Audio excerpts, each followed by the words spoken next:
नमस्कार। कभी सोचा है कि जब एक बच्चा पैदा होता है तो उसका रोना क्या वो दुनिया के हर दूसरे नए जन्मे बच्चे जैसा ही होता है? ये एक बहुत ही दिलचस्प सवाल है ना? आज इसी के बारे में बात करेंगे और इस रहस्य से पर्दा उठाएंगे।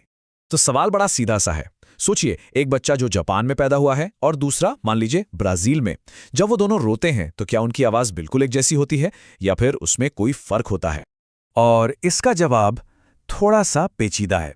कह सकते हैं हाँ भी और नहीं भी। अब ये कैसा जवाब हुआ, है ना? यही बात तो इसे इतना दिलचस्प बनाती है। चलिए थोड़ा और गहराई में जाकर समझते हैं कि इसका मतलब क्या है। तो सबसे पहले बात करते हैं उस पल की जब बच्चा पैदा होता है।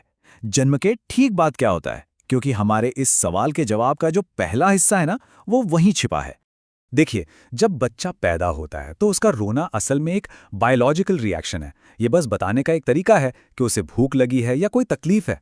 इसका किसी भाषा या एक्सेंट से कोई लेना देना नहीं होता। लेकिन यहाँ एक छोटा सा ट्विस्ट है। हर बच्चे के गले की बनावट, उसके मुंह का स्ट्रक्चर, यहाँ तक कि उसके सांस लेने का पैटर्न भी थोड़ा बहुत अलग होता है। इसी वजह से उनकी आवाज में हल्का सा फर्क आ जाता है। पर याद रहे, ये फर्क रीजनल या भाषाई नहीं बल्कि पूरी तरह से इंडिविजुअल है। लेकिन रुकिए, कहानी यहीं खत्म नहीं होती, बल्कि अब तो और भी मजेदार होने वाली है। क्या किसी ने सोचा है कि भाषा का असर बच्चे पर जन्म से भी पहले शुरू हो जाता है? तो यहीं से एक और सवाल खड़ा होता है। क्या एक बच्चा गर्भ में अपनी माँ की भाषा को सुन सकता है? क्या सीखने की पूरी प्रक्रिया जन्म से भी पहले शुरू हो जाती है? सोचने वाली बात है। अब देखिए, गर्भ में बच्चा जाहिर है शब्द नहीं समझ सकता, लेकिन वो अपनी माँ की आवाज को जरूर सुनता और पहचानता है। और सिर्फ आवाज ही नहीं, वो उस भाषा की धुन, उसकी लय, उसके उतार चढ़ाव, यानी उस भाषा के म्यूजिक को महसूस करता है। कह सकते हैं कि उसकी जिंदगी की पहली म्यूजिक क्लास होती है। और इसका असर सच में हैरान कर देने वाला है।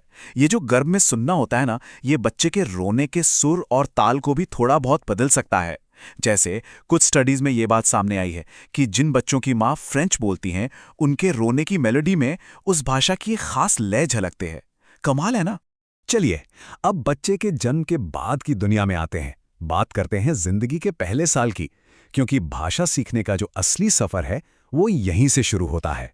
ये सफर शुरू होता है कोइंग से। ये वो प्यारी सी आवाजें हैं जैसे आह, ऊ।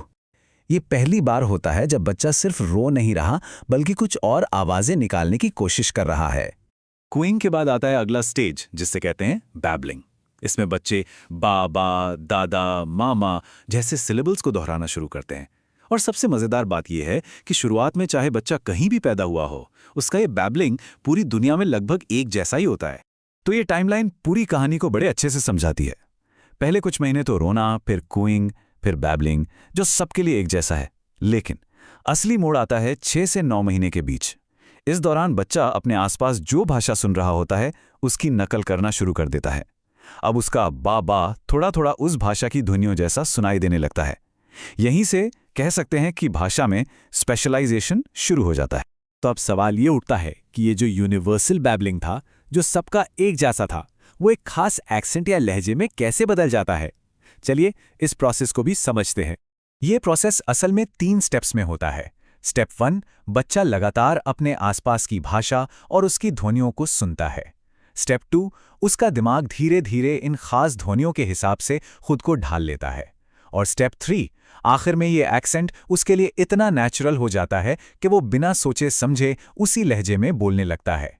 ये सीखने का एक बहुत ही कमाल का मैकेनिज्म है। और ये जो नंबर है 5 से 7 साल, ये बहुत ज़रूरी है, क्योंकि यही वो उम्र है जब किसी भी इंसान का दिमाग किसी भी भाषा को उसके नेटिव एक्सेंट के साथ सीखने के लिए सबसे ज़्यादा तैयार होता है। उसकी एक क्षमता पीक पर होती है। तभी तो बचपन में सीखी गई भाषा इतनी नेचुरल लगती है। तो इन सारी बातों को अगर हम जोड़कर देखें तो एक बहुत ही गहरी और सीधी सी बात समझ में आती है।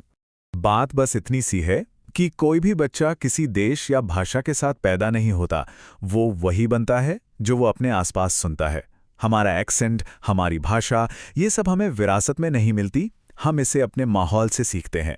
एक जैसी आवाज़ में रोने से लेकर एक खास भाषा बोलने तक का ये जो सफ़र है, ये वाकई में बहुत कमाल का है। और जाते जाते एक सवाल, क्या ऐसा जानवरों में भी होता है? क्या उनके बच्चे भी अपने माहौल से अपनी आवाज या कहें कि अपनी बोली सीखते हैं? ये भी एक बहुत दिलचस्प टॉपिक है।